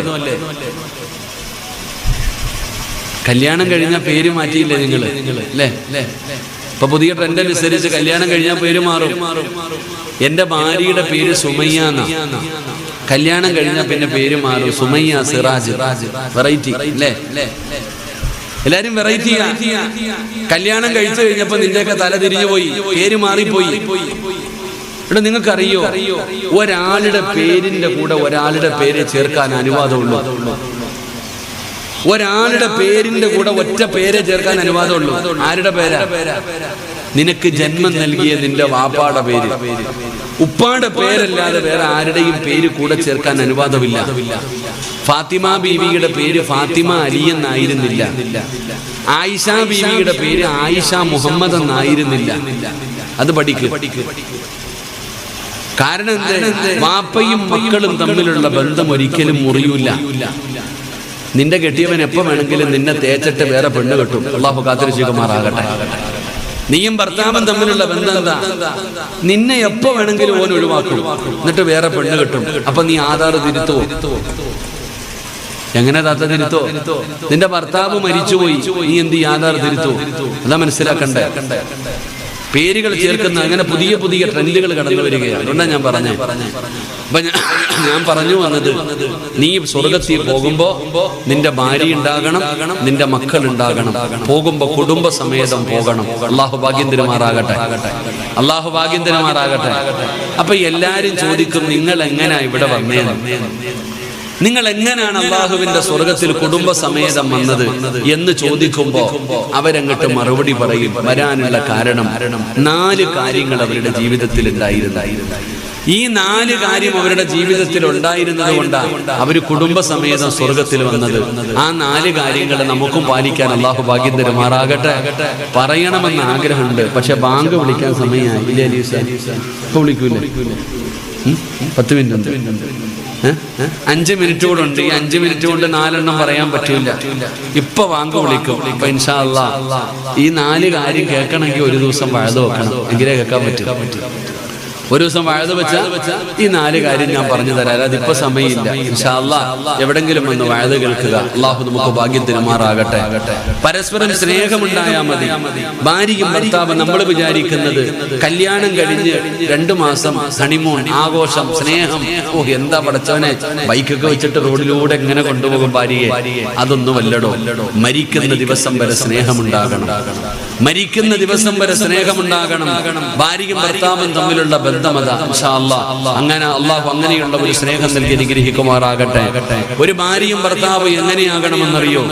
നിങ്ങളെ കണ്ടാ നിങ്ങളുടെ മക്കൾ വളരുന്നത് നിങ്ങളെ കണ്ടിട്ടാ വളരുന്നത്, അല്ലാതെ വേറെ ആരെയും കണ്ടിട്ടില്ല. ഉപ്പാടെ സ്വഭാവം ഉമ്മയുടെ സ്വഭാവം മക്കൾക്കുണ്ടാകും, അത് കണ്ടിട്ടാ വളരുന്നത്. പക്ഷെ നിങ്ങൾ മനസ്സിലാക്കുന്നില്ല എങ്ങനെയാണ് ഈ സ്നേഹം ഉണ്ടാകുന്നത്, എങ്ങനെയാണ് ഇവർ തമ്മിലുള്ള ബന്ധം എന്താ. ഇവിടെ ഒരു ഭാര്യയും ഭർത്താവും തമ്മിലുള്ള ബന്ധം നിങ്ങൾ മനസ്സിലാക്കും. മക്കളെ വളർത്തേണ്ടത് എങ്ങനെയാണെന്ന് പഠിക്കുക. ഞാൻ ഒറ്റ ഒരു ചരിത്രം പറയാം. ഒറ്റ ചരിത്രം ഞാൻ നിങ്ങൾക്ക് പറയാം. മക്കളെ എങ്ങനെയാണ് വളർത്തേണ്ടതെന്ന് ഞാൻ പറഞ്ഞു തരാം. എന്റെ പ്രിയപ്പെട്ട സഹോദരിമാരെ, മഹാനായ ആദരവായ പ്രവാചകൻ നബി മുഹമ്മദ് മുസ്തഫ സല്ലല്ലാഹു അലൈഹി വസല്ലമ തങ്ങൾക്ക് ഒരുപാട് ഭാര്യമാരുണ്ടായിരുന്നു. നബി തങ്ങൾക്ക് എന്നാൽ ഭാര്യമാരിൽ ഏറ്റവും കൂടുതൽ ഇഷ്ടം മഹദിയായ ഖദീജ ബീവി റളിയല്ലാഹു തആല അൻഹ. അള്ളാന്റെ റസൂലിന് ഏറ്റവും ഇഷ്ടം ഖദീജാനെയാണ്. ഖദീജ ബീവി മരണപ്പെട്ടു, എന്നാലും നബി തങ്ങൾ എപ്പോഴും പറയും എന്റെ ഖദീജ, എന്റെ ഖദീജ, എന്റെ ഖദീജ. ഒരു ഭാര്യയോടും മറ്റൊരു ഭാര്യയെ കുറിച്ച് പറഞ്ഞാൽ ഓക്കൊട്ടും ഇഷ്ടപ്പെടില്ല. അപ്പൊ നബി തങ്ങൾ എപ്പോഴും മറ്റുള്ളവരോട് പറയും, മറ്റു ഭാര്യമാർ എന്തെങ്കിലും ചെയ്യുമ്പോ പറയും എന്റെ ഖദീജ അങ്ങനല്ലട്ടാ, ആയിഷ നിന്നെ പോലെയല്ല എന്റെ ഖദീജ. മറ്റുള്ള ഭാര്യമാരോട് മുഴുവനും നബി തങ്ങൾ ഖദീജയെ കുറിച്ച് മദ്ഹ് പറയും. സ്നേഹം എന്ന് പറഞ്ഞാൽ നബി തങ്ങൾക്ക് ആരെങ്കിലും ഒരു നല്ല ഭക്ഷണം കൊണ്ടുവന്ന് കൊടുത്ത ആ ഭക്ഷണം നേരെ ഖദീജയുടെ ഫ്രണ്ടിന്റെ വീട്ടിൽ കൊടുത്തു വിടും. അതാ സ്നേഹം. മാപ്പായും ഉമ്മായും മരിച്ചുപോയ മാതാപിതാക്കളോട് മക്കൾക്കുള്ള കടമ എന്താണെന്ന് നബി തങ്ങളോട് ചോദിച്ചപ്പോ ദുആ ചെയ്യലും സദഖ കൊടുക്കലും ആണ്ട് നടത്തലും മാത്രമല്ല സ്നേഹം. വാപ്പയോടും മരിച്ചുപോയ ഉപ്പയോടും ഉമ്മയോടുമുള്ള കടമകളെ കുറിച്ച് ചോദിച്ചപ്പോ വർഷാവർഷം ആണ്ട് നടത്തുന്നുണ്ട്, സദഖ കൊടുക്കുന്നുണ്ട്, ദുആ ചെയ്യുന്നുണ്ട്. ഇത് മാത്രമല്ല കടമ. വാപ്പയുടെ കൂട്ടുകാർ, വാപ്പയുടെ കുടുംബക്കാരെ നീ സ്നേഹിക്കണേ എന്ന് നബിയിനാ റസൂലുള്ളാഹി സ്വല്ലല്ലാഹു അലൈഹി വസല്ലം. നിന്റെ വാപ്പാടെ കുടുംബക്കാരെ നീ സന്ദർശിക്കണം, നീ അവരെ സ്നേഹിക്കണം. ഉമ്മയുടെ കുടുംബക്കാർ, ഉമ്മയുടെ കൂട്ടുകാർ, അവരെ പോലും നമ്മൾ സ്നേഹിക്കണമെന്നാണ്. അപ്പൊ അത് അവരോടുള്ള കടമകളിൽപ്പെട്ടതാ. അപ്പൊ ഖദീജ ബീവി മരിച്ചതിന് ശേഷവും നബി തങ്ങൾക്ക് ഖദീജ എന്ന് പറഞ്ഞ 1000 നാവ. ഒരു നല്ല ഭക്ഷണം കിട്ടിയാൽ പോലും ഖദീജ ബീവിയുടെ ഫ്രണ്ടിന്റെ വീട്ടിൽ കൊടുത്തു വിടും, ഖദീജാനെ ഓർമ്മ വരുമ്പോ. അങ്ങനെ ഇരിക്കുമ്പോഴാ ഒരിക്കൽ നബി തങ്ങൾ എപ്പോഴും ഖദീജയെ കുറിച്ച് പറയുന്നത് കേട്ടപ്പോ ഒരിക്കൽ ആയിഷ ബീവി റളിയല്ലാഹു തആലയ്ക്ക് ദേഷ്യം വന്നു. നബി തങ്ങളോട് ചോദിച്ചു, ഈ കിളവി അല്ലാതെ വേറെ ഭാര്യയൊന്നുമില്ലേ? ഈ കിളവിയോടല്ലാതെ, കാരണം ഖദീജ ബീവിക്ക് പ്രായമായി, ചോദിക്കുന്നു വേറെ ഭാര്യയൊന്നുമില്ല, ഓളോട് മാത്രം ഇത്ര സ്നേഹം തേന്ന്. തന്റെ ഭാര്യയെ കിളവി എന്ന് വിളിച്ചപ്പോ നബി തങ്ങളുടെ കണ്ണ് നിറഞ്ഞടോ. നബി തങ്ങൾ കരഞ്ഞു. ആയിഷ ബീവി അത് വിളിച്ചപ്പോ നബി തങ്ങൾ കരഞ്ഞു. അടിക്കുകയോ വഴക്കുണ്ടാക്കുകയൊന്നും ചെയ്തില്ല. നബി തങ്ങൾ അപ്പോഴും പറഞ്ഞു, നീയൊന്നും എന്റെ ഖദീജാനെ പോലെ ആകില്ല എന്ന് നബിയിനാ റസൂലുള്ളാഹി സ്വല്ലല്ലാഹു അലൈഹി വസല്ലം. അല്ലാഹു നമുക്ക് പഠിക്കാൻ ഭാഗ്യം തരുമാറാകട്ടെ. എന്തുകൊണ്ടാണ് ഇങ്ങനെ ഒരു ബന്ധമുണ്ടായത്? ഈ സസിലിക്കൽ ഞാൻ ചോദിക്കട്ടെ, ഏതാത്ത നീ മരിച്ചെന്ന് കരുതുക, അല്ലാഹു നിനക്ക് നല്ല മരണം തരുമാറാകട്ടെ. ആണുങ്ങൾ ആമീൻ പറഞ്ഞു, നീ ആമീൻ പറഞ്ഞില്ല. അള്ളാഹു നിങ്ങൾക്ക് നല്ല മരണം തരുമാറാകട്ടെ. ഇപ്പൊ നീ പറയുന്നു നിന്റെ ഇക്കാന് നിന്റെ ജീവനാണ്, നീ ഇല്ലാതെ നിന്റെ ഇക്ക ഉറങ്ങൂല എന്നല്ലേ പറയണേ. നിന്നെ അത്ര ഇഷ്ടമാണെന്ന് പറയുന്നു. നീ മരിച്ചു പോയെന്ന് കരുതുക. നീ മരിച്ചു, 3 കഴിഞ്ഞു, 7 കഴിഞ്ഞു, 17 കഴിഞ്ഞു, 21 കഴിഞ്ഞു, 10-20 ദിവസം കഴിഞ്ഞു. അപ്പോഴാണ് നിന്റെ ഭർത്താവിന്റെ അടുക്ക ഒരു ചങ്ങാതി വന്നിട്ട് പറഞ്ഞു, അളിയാ പോയതൊക്കെ പോയി, അത് അള്ളാഹുടെ തീരുമാനം, അവള് മരിച്ചുപോയി, അള്ളാഹു സ്വർഗം കൊടുക്കട്ടെ. പക്ഷെ നീ ഇങ്ങനെ നടന്നാ മതിയോ? ഒരു കല്യാണം കഴിക്കണ്ടേ? നീ മരിച്ച 40 പോലും ആയില്ല. അപ്പോഴാ ഒരാൾ നിന്റെ ഭർത്താവിനോട് ചോദിക്കുന്നു, നിനക്കൊരു കല്യാണം കഴിക്കണ്ടേ?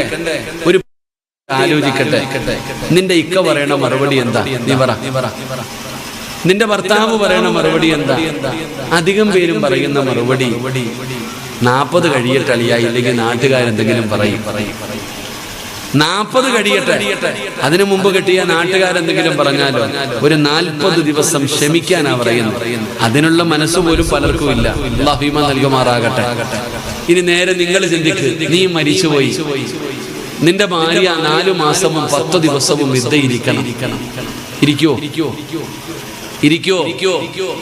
അതൊക്കെ പണ്ടായിരുന്നടാ, ഇപ്പൊ യുദ്ധമൊന്നും ഇല്ല. അതൊക്കെ പ്രായമുള്ളവർക്ക്, ചെറുപ്പക്കാർക്ക് യുദ്ധമുണ്ടോ? ഇവിടെ 4 മാസവും 10 ദിവസം 40 വരെ തട്ടിയും മുട്ടിയിരിക്കും. പിന്നെ ഹാളിലോട്ട് ഇറങ്ങും, പിന്നെ പുറത്തോട്ട് ഇറങ്ങും. പിന്നെ എന്ത്? എനിക്ക് ഉദാഹരണം പറയുന്നത്, ഇന്നത്തെ കാലഘട്ടം അങ്ങനെ ആയിപ്പോ. ഒരു സഹോദരി ഒരിക്കൽ വാട്സപ്പിൽ ഉസ്താദ് മെസ്സേജ് ഇട്ടു, ഉസ്താദിനോട് ഒരു സംശയം ചോദിക്കണം. വാട്സപ്പിൽ കുറെ വർഷങ്ങളായി ഒരു സഹോദരി ചോദിച്ചു, ഉസ്താദ് ഒരു മസാല ചോദിക്കണം, ഞാൻ ഇരിക്കുകയാണ്, ഞാനൊന്ന് കോള് വിളിച്ചോട്ടെ. ഇരിക്കുന്ന പെണ്ണിനോട് സംസാരിക്കാൻ പാടില്ല, അതുകൊണ്ട് പറഞ്ഞ് മെസ്സേജ് ഇട്ടാൽ മതി. ആ സഹോദരി മെസ്സേജ് ഇട്ടത്, ഉസ്താദേ ഞാൻ ഇരിക്കുക, എന്റെ ഭർത്താവ് മരണപ്പെട്ടു പോയി, ഞാൻ മറ്റൊരു കല്യാണത്തിന് പത്രത്തിൽ പരസ്യം കൊടുത്തു, ബഹ്റൈനിൽ നിന്ന് ലീവിന് വന്ന ഒരാള് എന്നെ പെണ്ണ് കാണാൻ വരട്ടെ എന്ന് ചോദിക്കുന്നുണ്ട്, എനിക്ക് പെണ്ണ് കാണാൻ പറ്റുമോ എന്നാ ചോദിച്ചേ. അല്ലാഹു ഈമാൻ തരുമാറാകട്ടെ. എപ്പോ ഇരിക്കുന്ന സമയത്ത് അവള് പത്രത്തിൽ പരസ്യം കൊടുത്തു അടുത്ത കല്യാണത്തിന്. അപ്പോഴാണ് ഗൾഫിൽ നിന്ന് ലീവിന് വന്ന ഒരാള് കാണാൻ അനുവാദം ചോദിക്കുന്നത്. ഞാൻ ആ സഹോദരിയോട് ചോദിച്ചു, നീ എന്തിനാ ഇരിക്കണേന്ന് ചോദിച്ചു. ഇരിക്കണ്ടെന്ന് പറഞ്ഞു. കാരണം ഇതിനെക്കാളും നല്ലതിരിക്കാതിരിക്കല. ഇതുപോലെയാണ് ഇന്നത്തെ ഭാര്യയും ഭർത്താവും തമ്മിലുള്ള ബന്ധം. സ്നേഹമില്ല. മക്കള് നോക്കുമ്പോ വാപ്പായും ഉമ്മായും കീരിയും പാമ്പിനെ പോലെ തല്ലുന്നു, ചീത്ത വിളിക്കുന്നു. ഇത് കണ്ടിട്ടാ മക്കള് വളരുന്നേ. വാപ്പയ്ക്ക് മക്കളോട് സംസാരിക്കാൻ സമയമില്ല, ഉമ്മ കടിച്ചു കീറുകയാ മക്കളോട്. ഭർത്താവിനോടുള്ള ദേഷ്യം തീർക്കുന്നത് മക്കളോടാ, അമ്മായിയമ്മയോടുള്ള ദേഷ്യം തീർക്കുന്നത് മക്കളോടാ. ഇത് കണ്ട് ആ ഒരു പീഡനത്തിലാ മക്കള് വളരുന്നത്. എന്നാ മക്കളെ വളർത്തേണ്ടത് എങ്ങനെയാണെന്ന് ഞാൻ പറഞ്ഞു തരാം.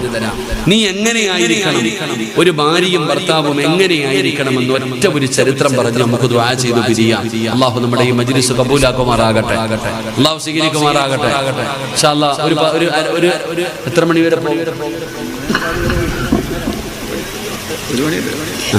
ഇൻഷാ അല്ലാഹ് 1 മണി വരെ. ഞാൻ ഉറങ്ങിയിട്ടില്ല ഇന്നലെ രാത്രി. ഇന്നലെ ഉറങ്ങാതെ, എനിക്കിന്ന് വയനാടാ പരിപാടി. ഇത് കഴിഞ്ഞിട്ട് തന്നെയാണ് ഞാൻ വയനാട് പോകാൻ. ഇൻഷാ അല്ലാഹ് ഒരൊറ്റ ചരിത്രം പറഞ്ഞ് ദുആ ചെയ്തു പിരിയാം. അള്ളാഹു നമുക്ക് ഈമാൻ നൽകുമാറാകട്ടെ, അള്ളാഹു ഈമാൻ നൽകുമാറാകട്ടെ.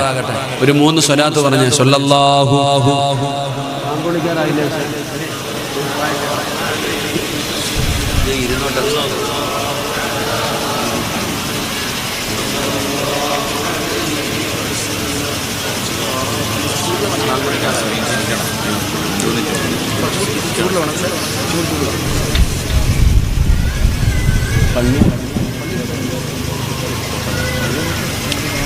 ഇൻഷാ അല്ലാഹ് 1 മണിക്ക് നമുക്ക് ദുആ ചെയ്തു പിരിയാം.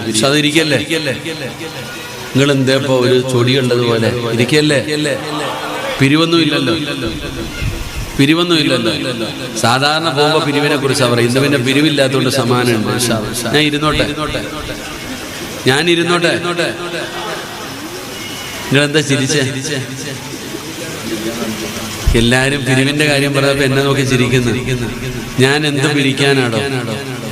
ഈ റോഡിൽ കൂടെ പോകുമ്പോ കരിമ്പ് ജ്യൂസ് അടിക്കുന്ന മെഷീൻ കണ്ടിട്ടുണ്ടോ? ഓനെടുക്ക പോയിട്ട് ഒരു ഗ്ലാസ് കരിമ്പ് വേണം, ജ്യൂസ് വേണമെന്ന് പറഞ്ഞാൽ ഓന് 3 കരിമ്പെടുത്തിട്ട് അതിനകത്തോട്ട് കയറ്റും. അടിച്ചെടുക്കാൻ പറ്റുന്നതിന്റെ മാക്സിമം ഓൻ അടിച്ചെടുക്കും. എന്നിട്ട് അവസാനം ഇതെല്ലാം കൂടെ എടുത്ത് അങ്ങോട്ടും ഇങ്ങോട്ടും മടക്കും. നമ്മൾ വിചാരിക്കും കളയാനാണെന്ന്. അല്ല, അതങ്ങോട്ട് എടുത്ത് അങ്ങോട്ടും ഇങ്ങോട്ടും ചുരുട്ടി മടക്കി 3-4 കഷ്ണമാക്കിയിട്ട് 1 ഇഞ്ചി കഷ്ണം എടുക്കും, 1 നാരങ്ങായി എടുക്കും, അതിനിടയിൽ കയറ്റി വെച്ചിട്ട് വീണ്ടും ഒന്നുകൂടെ മെഷീനിൽ കയറ്റി അടിക്കും. അള്ളാഹു കാത്തിരക്ഷിക്കുമാറാകട്ടെ. പിരിവെന്ന് പറഞ്ഞ ഇങ്ങനെ അടിക്കൽ. 40 വയസ്സുള്ള ഖദീജ ബീവിയെ 25 വയസ്സുകാരനായ നബിതങ്ങൾ വിവാഹം കഴിച്ചു. 40 വയസ്സുള്ള ഖദീജ ബീവിക്ക്. നബിതങ്ങളുടെ പ്രായം 25. പ്രേമിച്ച് കെട്ടിയതൊന്നുമല്ല കേട്ടോ, നാട്ടുകാരെ പിടിച്ച് കെട്ടിച്ചതൊന്നുമല്ല. അപ്പൊ 25 വയസ്സുകാരനായ നബിതങ്ങൾ ഖദീജ ബീവിയെ വിവാഹം കഴിച്ച് എത്ര വയസ്സിന്റെ വ്യത്യാസം? 15 വയസ്സിന്റെ വ്യത്യാസം.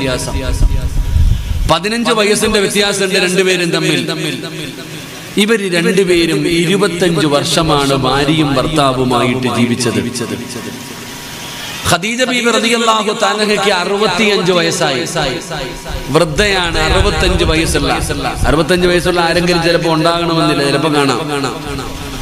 ഖദീജ ബീവിക്ക് 65 വയസ്സായി.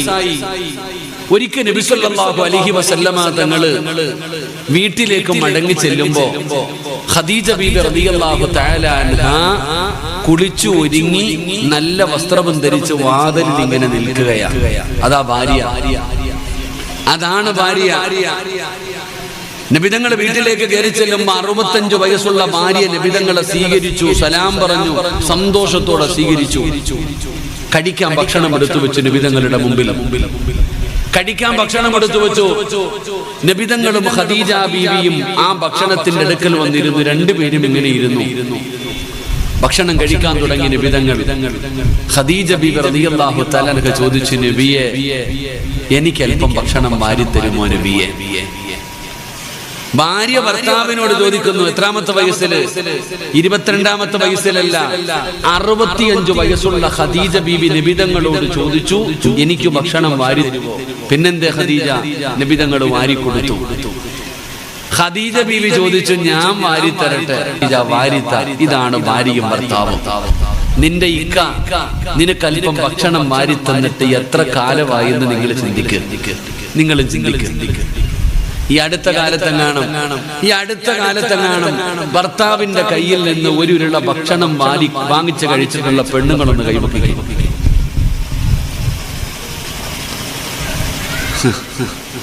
ഒരു 10 പേര് കൈവക്കി. നിങ്ങൾ എത്ര വലിയ ഭാഗ്യവതികളാണെന്നറിയോ? ആണുങ്ങൾ ആരെങ്കിലും ഉണ്ടോ? ഭാര്യയുടെ കയ്യിൽ നിന്ന് ഭാര്യ ഭക്ഷണം വാരി തന്ന് കഴിച്ച ഭർത്താക്കന്മാരാരെങ്കിലും ഇവിടെ ഉണ്ടോ? പ്രായമായ 3-4 എണ്ണം പൊക്കി, അത്രയേ ഉള്ളൂ. ഖദീജ ബീബി നബിതങ്ങൾക്ക് ഭക്ഷണം വാരി കൊടുത്തു. നബിതങ്ങൾ ഖദീജ ബീബിക്ക് കൊടുത്തു. എത്രാമത്തെ വയസ്സിൽ? 65ാമത്തെ വയസ്സിൽ. ഭക്ഷണം കഴിച്ചു കഴിഞ്ഞു. ഖദീജ ബീബി ചോദിച്ചു, നബിയെ, ഞാൻ നിങ്ങളുടെ മടിയിലൊന്ന് തലവെച്ച് കിടക്കട്ടെ? 65 വയസ്സുള്ളപ്പോഴാണ് ചോദിക്കണേ. ഇന്നത്തെ അവസ്ഥ എന്ന് പറഞ്ഞാൽ ഭാര്യ ഒരു റൂമിൽ, ഭർത്താവ് ഒരു റൂമിൽ. ഭാര്യയും ഭർത്താവും ഒരുമിച്ച് പോലും ഇപ്പൊ കിടക്കൂല. കാരണം കിടന്നിട്ട് എന്തായില്ലേ, അങ്ങനെ പ്രായമായില്ലേ. ഉമ്മാനെ വിളിക്കണോ, വാടി കിടന്നുറങ്ങാ, മക്കളുണ്ട് പോ, ഇല്ല, ഇങ്ങനെ അറിയാം. ഖദീജ ബീവിയുടെ മടി, ഖദീജ ബീവി നബിതങ്ങളുടെ മടിയിൽ തലവെച്ച് കിടന്നു. അങ്ങനെ രണ്ടുപേരും ഇങ്ങനെ കിടക്കുമ്പോ ഖദീജ ബീവി നബിയുടെ മുഖത്ത് നോക്കിയിട്ട് ഇങ്ങനെ ചിരിക്കുക. അപ്പൊ നബിതങ്ങൾ ചോദിച്ചു, നീ എന്തേ ഖദീജ എന്നെ ഇങ്ങനെ നോക്കണേ? എന്തിനാ നീ എന്നെ ഇങ്ങനെ നോക്കണേ? ഖദീജയുടെ മറുപടി, നിങ്ങൾക്ക് എന്തൊരു ഗ്ലാമറാ നബിയെ, നിങ്ങൾക്ക് എന്തൊരു സൗന്ദര്യമാ. അള്ളാന്റെ റസൂല് വിട്ടുകൊടുത്തില്ല. ഖദീജ ബീവിയോട് ചോദിച്ചു, 25 കൊല്ലമായില്ലേടി എന്നെ കാണാൻ തുടങ്ങിയിട്ട്, ഇന്നത്തെ ഒരു പ്രത്യേകത. അങ്ങനെ പരസ്പരം സംസാരിച്ചു കൊണ്ടിരിക്കുന്നതിന്റെ ഇടയിൽ ഖദീജ ബീവി റളിയല്ലാഹു തആല അൻഹ നബിതങ്ങളുടെ കയ്യിൽ ഇങ്ങനെ മുറുകെ പിടിച്ചു. എന്നിട്ട് ചോദിച്ചു, നബിയെ, ഞാൻ നിങ്ങളുടെ കൂടെ കൂടിയിട്ട് 25 വർഷമായി.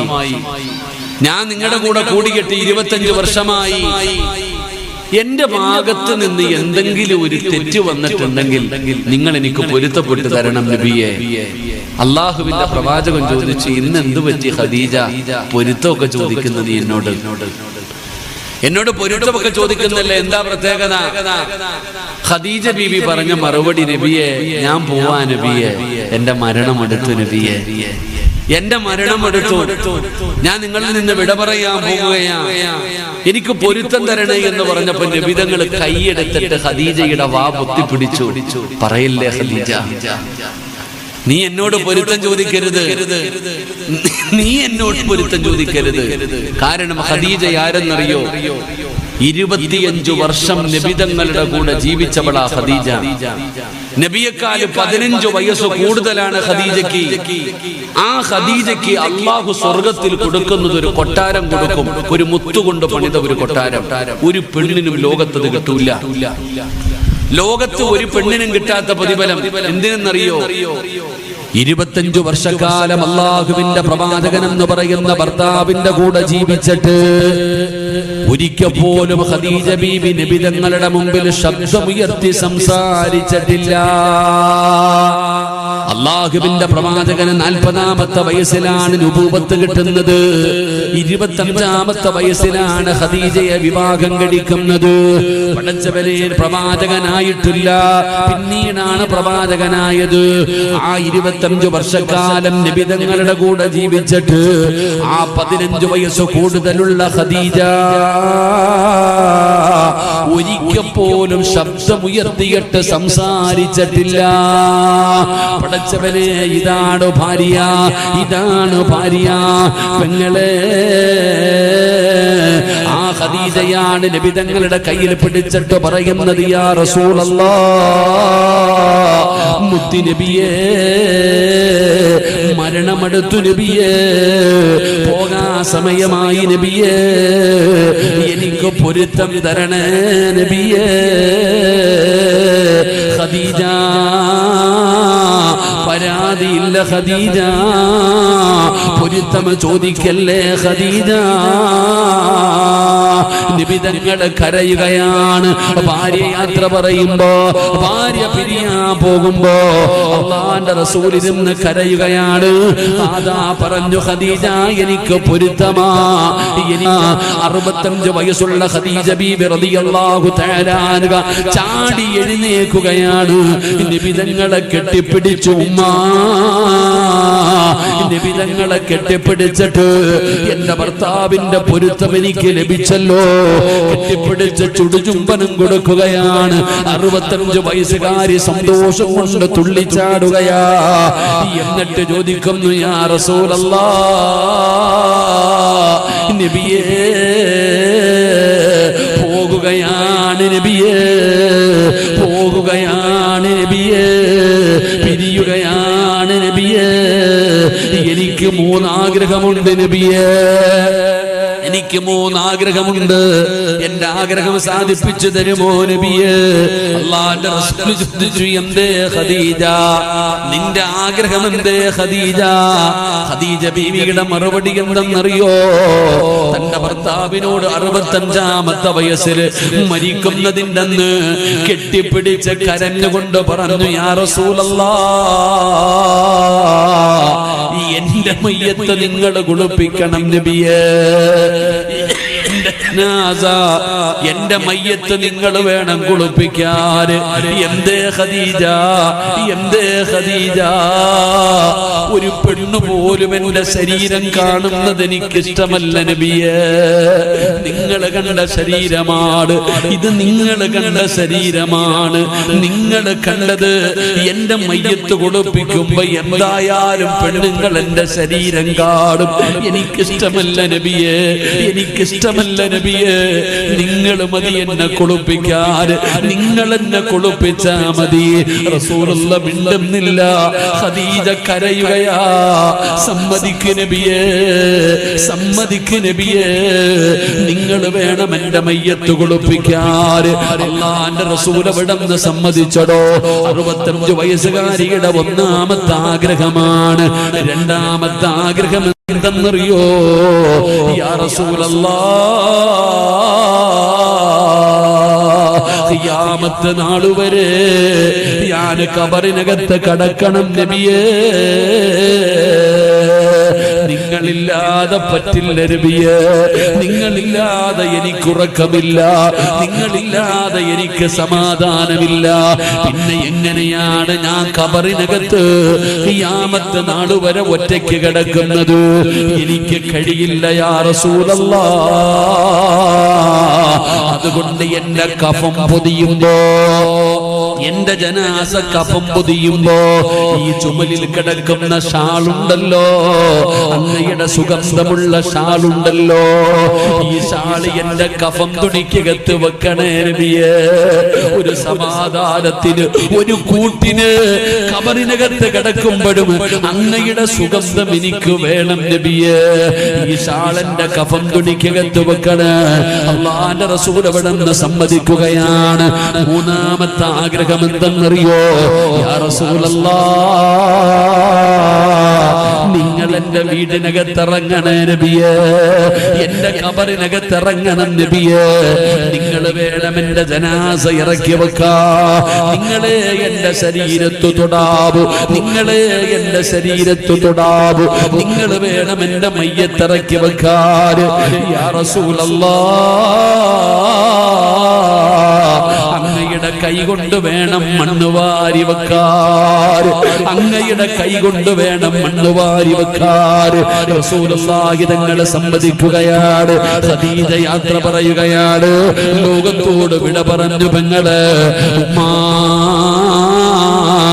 അല്ലാഹുവിന്റെ റസൂലാണ് മയ്യത്ത് കുളിപ്പിച്ചത്. അല്ലാഹുവിന്റെ പ്രവാചകനാണ് ഖദീജ ബീവിയെ കുളിപ്പിക്കുന്നത്. ലോകത്ത് വേറെ ഒരു പെണ്ണിനും അങ്ങനെ ഒരു ഭാഗ്യമില്ല. നബി തങ്ങളുടെ മറ്റു ഭാര്യമാർക്കും ഭാഗ്യമില്ല. നബി തങ്ങളെ തന്നെ കുളിപ്പിച്ചു ഖദീജയെ. കണ്ണ് നിറയുകയാണ്, കണ്ണ് നിറയുകയാണ്. പടച്ച റബ്ബേ, അവിടുത്തെ ജനാസ കുളിപ്പിച്ചു കഴിഞ്ഞു. കഫം പൊതിയാ സമയമായപ്പോ ചുമലിൽ കിടന്ന ഷാളെടുത്തിട്ട് നിബിതങ്ങൾ ചുംബിക്കുകയാണ്. തന്റെ ഖദീജയ്ക്ക് കൊടുക്കാൻ അവിടുന്ന് ചുടുചുംബനം കൊടുത്ത് കഫം തുണിക്കകത്ത് വെച്ച് പൊതിയുകയാണ്.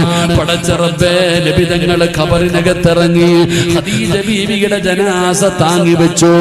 മിൻഹാ ഖലഖനാകും വഫീഹാ നുഈദുകും വമിൻഹാ നുഖ്രിജുകും താറത്തൻ ഉഖ്റാ എന്ന് പറഞ്ഞുകൊണ്ട് നിബിതങ്ങൾ തന്നെയാണ് മണ്ണ് വാരി വെച്ചത്. ഖദീജ ബീവിയുടെ കഫം തുണി നനയുകയാണ്. നിബിതങ്ങളുടെ കണ്ണുനീര് വീണിട്ടു. നിങ്ങളെ ഇതിനാണ് സ്നേഹമെന്ന് പറയുന്നത്, ഇതിനാണ് കുടുംബജീവിതമെന്ന് പറയുന്നത്, ഇതിനാണ് കുടുംബജീവിതമെന്ന് പറയുന്നത്. ഈ ഖദീജാന നിബിതങ്ങൾ മരിക്കുന്നത് കാലം വരെ മറന്നില്ല. ഈ ഖദീജയുടെ മകളാണ് മഹ്ദിയായ ഫാത്തിമ. ഈ ഖദീജയുടെ മകളാ, ഈ ഖദീജയുടെ മകളാണ് ഫാത്തിമ. അല്ലാഹുവേ, ഖദീജ ബീവി വഫാത്താകുമ്പോ ഫാത്തിമാന് 15 16 വയസ്സേ ഉള്ളൂ. ഒരു ഉമ്മ വേണ്ട സമയം 10 14 വയസ്സ് കഴിഞ്ഞു. 15 16 വയസ്സുണ്ട്. ഖദീജ ബീവിക്ക് വഫാത്താകുമ്പോ ഫാത്തിമയുടെ പ്രായമാണ്.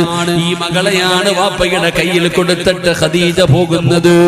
അല്ലാഹുവേ, ഫാത്തിമ ഇത് കാണുകയാ, ഫാത്തിമ ഇത് കാണുകയാ. ഉമ്മ മരിക്കുന്ന രംഗമാണ് പറയുന്നത്. പിന്നെ വാപ്പയുടെ മരണവും ഫാത്തിമ കണ്ടടോ. ഫാത്തിമ വാപ്പ മരിക്കുമ്പോഴും അവിടെ തന്നെയുണ്ട്. കാണുന്ന രംഗം എങ്ങനെയെന്നറിയോ? വാപ്പയതാ ആയിഷ ബീവിയുടെ നെഞ്ചിൽ ഇങ്ങനെ തലവെച്ച് കിടക്കുകയാ. ആയിഷ ബീവിയുടെ നെഞ്ചിൽ ഇങ്ങനെ തലവെച്ച് കിടക്കുന്നുണ്ട്. അവസാനം നിബിതങ്ങൾ പറഞ്ഞു, ആയിഷ ആയിഷ, നിബിതങ്ങൾക്ക് പല്ല് തേക്കാൻ ആഗ്രഹമുണ്ടെന്ന് മനസ്സിലായി. അതാ പടച്ചവനെ അറാക്കിൽ നോക്കി, ആയിഷ ബീവിയുടെ മുഖത്ത് നോക്കി. ആയിഷയ്ക്ക് മനസ്സിലായി നിബിതങ്ങൾക്ക് പല്ല് തേക്കണമെന്ന്. അറാക്ക് വാങ്ങിച്ചിട്ട് നിബിതങ്ങളുടെ വായിൽ വെച്ച് കൊടുക്കുമ്പോ റസൂലുള്ളാഹിക്ക് ചവയ്ക്കാൻ കഴിയുന്നില്ല. അവസാനം ആയിഷ ബീവി തന്റെ പല്ല് കൊണ്ട് ചവയ്ക്കുകയാണ്. തന്റെ ഉമ്മനീരാ മിസ്വാക്കിനകത്തു പറ്റി തന്റെ ഭർത്താവിനെ നെഞ്ചത്തു പിടിച്ച് കിടത്തിയിട്ട് ആയിഷ എന്ന് പറയുന്ന പ്രിയപ്പെട്ട ഭാര്യ തന്റെ ഭർത്താവിന്റെ പല്ല് തേച്ചു കൊടുത്തടോ. നിബിതങ്ങൾ തുപ്പിക്കളഞ്ഞില്ല. ആയിഷ ബീവിയുടെ ഉമ്മനീര് വരെ നിബിതങ്ങൾ കുടിച്ചിറക്കുകയാണ്. വാപ്പയുടെ വഫാത്തും കൊണ്ട് ഈ ഉപ്പാടെ മകളാണ് ഫാത്തിമ, ഖദീജയുടെ മകളാണ് ഫാത്തിമ. ഈ ഫാത്തിമ ബീബി റളിയല്ലാഹു തആല അൻഹ 29 കൊല്ലമേ ജീവിച്ചുള്ള ഉമ്മ. 25ാമത്തെ വയസ്സിലാണ്, 29 വയസ്സ് വരെ ജീവിച്ചുള്ളൂ. അതാ ഫാത്തിമ ബീബി മരിക്കുന്നതിന്റെ അന്ന് കുളിച്ച് റെഡിയാവുകയാണ്. ഉമ്മ നിന്നതുപോലെ കുളിച്ച് റെഡിയായി ഒരുങ്ങി നിൽക്കുകയാണ്. അലിയാരെന്ന ഭർത്താവ് കടന്നു വന്നു. കഴിക്കാൻ ഭക്ഷണം കൊടുത്തു. ഭർത്താവിന്റെ ചാരത്ത് പോയിരുന്നു. എന്നിട്ട് പറഞ്ഞു, അലിയേ പൊരുത്തം തരണേ അലിയേ, പൊരുത്തം തരണേ അലിയേ. പോവുകയാണ് അലിയേ. തന്റെ ഭർത്താവിനോട് യാത്ര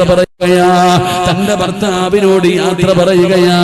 ഫാത്തിമ ബീബി റളിയല്ലാഹു തആല അൻഹ ഉമ്മ പറഞ്ഞതുപോലെ ഭർത്താവിനോട് പറഞ്ഞു, അലിയേ എനിക്ക് 3 ആഗ്രഹമുണ്ടലിയേ, എനിക്ക് 3 ആഗ്രഹമുണ്ടലിയേ.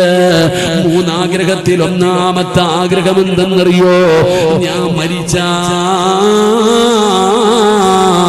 എന്നെ പകല് കബറടക്കരുത്, രാത്രിയിൽ വേണം കബറടക്കാൻ, രാത്രിയിൽ വേണം കബറടക്കാൻ. എന്തേ ഫാത്തിമ പകല് കബറടക്കിയാൽ എന്തേ ഫാത്തിമ? അള്ളാന്റെ റസൂലിന്റെ പൊന്നുമോള് പറഞ്ഞ മറുപടി എന്തെന്നറിയോ? എന്റെ മയ്യത്ത് പൊതിയുന്നത്, എന്റെ മയ്യത്ത് ചുമക്കുന്നത്, എന്റെ മയ്യത്ത് കബറിൽ ഇറക്കി വെക്കുന്നത് അന്യപുരുഷന്മാരാണ് അലിയേ. എന്റെ ജനാസ ജനാസ കഫം പൊതിഞ്ഞിട്ട് കൊണ്ടുപോകുമ്പോ പകലാണെങ്കിൽ എന്റെ ശരീരത്തിന്റെ വടിവ് കാണുമല്ലോ.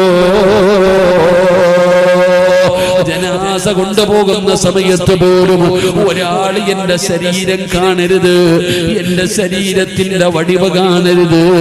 എനിക്കിഷ്ടമല്ല അലിയേ. ഭർത്താവിനോട് പറഞ്ഞ ഭാര്യയാണ് മഹദിയായ ഫാത്തിമ. ആരെ കണ്ട് വളർന്ന മകളാ? അമ്മയായ ഖദീജ ബീവിയെ കണ്ടാ വളർന്നത്, ഉപ്പയായ നബി തങ്ങളെ കണ്ടാണ് വളർന്നത്. അതുകൊണ്ടാണ് ഫാത്തിമയും അങ്ങനെയായി, ഫാത്തിമയും അങ്ങനെയായി. എന്റെ പെങ്ങളെ ജീവിതമെന്ന് പറഞ്ഞാൽ ഇതാ. അതുകൊണ്ട് സ്നേഹിക്കണേ, പരസ്പരം തമ്മിലടിക്കരുത്, പരസ്പരം വഞ്ചിക്കരുത്, പരസ്പരം കളിയാക്കരുത്, പരസ്പരം ആദരിക്കാൻ പഠിക്കൂ, ബഹുമാനിക്കാൻ പഠിക്കൂ. അല്ലാഹു തന്ന ജീവിതം എരിഞ്ഞു തീർക്കരുത്, അല്ലാഹു തന്ന ജീവിതം അഭിനയിച്ചു തീർക്കരുത്. സ്നേഹിക്കടോ, സന്തോഷത്തോടെ കഴിയടോ. അതുകൊണ്ട് ഈ മഹല്ല് സംഗമത്തിൽ പങ്കെടുത്തവരോട് പറയുകയാ, നിങ്ങൾ ഇവിടെ നിന്ന് പിരിയുമ്പോ എല്ലാവരോടും സലാം പറയണേ. പെങ്ങളെ മുസാഫഹത്ത് ചെയ്യണേ മോളെ, ഒന്ന് കെട്ടിപ്പിടിക്കണേ. നിന്റെ കുടുംബത്തിലെ പ്രായമുള്ള ഉമ്മമാര് അവരെ നീ ഒന്ന് കെട്ടിപ്പിടിക്കൂ, അവരോടൊന്ന് സലാം പറയൂ. ആ പ്രായമുള്ളവർക്കൊരു ചുംബനം കൊടുക്കൂ. നിന്റെ മനസ്സ് തുറക്കു പെങ്ങളെ. വാശിയും വൈരാഗ്യവും എല്ലാം നിന്റെ ഹൃദയത്തിൽ നിന്ന് മാറട്ടെ. കുടുംബക്കാരോട് സ്നേഹമുണ്ടാകട്ടെ. അതുകൊണ്ട് ഇവിടെ ഇരിക്കുന്നവരോട് പറയുകയാണ്, കെട്ടിപ്പിടിച്ച് മുസാഫഹത്ത് ചെയ്യാതെ ഒരൊറ്റ മനുഷ്യനും ഇവിടെ നിന്ന് പിരിയാൻ പാടില്ല. ബന്ധങ്ങളാണ് വേണ്ടത്. പടച്ചറബ്ബേ, മഹല്ലിലെ സംഗമമാണ്, എല്ലാവരും ഒറ്റക്കെട്ടായി നിൽക്കേണ്ട സമയമാണ്. അതുകൊണ്ട് പടച്ചവനെ പരസ്പരം അങ്ങോട്ടും ഇങ്ങോട്ടും പൊരുത്തം ചോദിക്കൂ. എല്ലാവരും സ്നേഹത്തോടെ സന്തോഷത്തോടെ പിരിയൂ. ഈ ബന്ധങ്ങളെ നിലനിർത്താൻ നോക്കൂ. മാസത്തിലൊരിക്കലെങ്കിലും നിന്റെ മക്കളെ വിളിച്ചുകൊണ്ട് ഉപ്പാടെ വീട്ടിലൊന്ന് പോകണേ. ഉപ്പാന്റെ കൂടപ്പറപ്പുകളെ കാണണേ, ഉമ്മാടെ കൂടപ്പറപ്പുകളെ കാണണേ. മക്കളെ, ഉപ്പാന്റെ ഫ്രണ്ടിനെ കാണുമ്പോ ഒരു സലാം പറയണേ. ഉമ്മാടെ ഫ്രണ്ടിനെ കാണുമ്പോ സലാം പറയണേ. അത് നിന്റെ മാതാപിതാക്കൾക്ക് ഇഷ്ടപ്പെടുന്ന ഒരു കാര്യമാ. അതുകൊണ്ട് അൽഹംദുലില്ലാഹ് ഒരു സംഗമത്തിൽ ഒരുമിച്ച് കൂടി. റബ്ബേ, നാളെ നിന്റെ സ്വർഗത്തിലും ഞങ്ങളുടെ കുടുംബസമേതം ഒരുമിച്ച് കൂട്ടണേ അല്ലാ. അതിനുള്ള ഭാഗ്യം തരണേ അല്ലാ.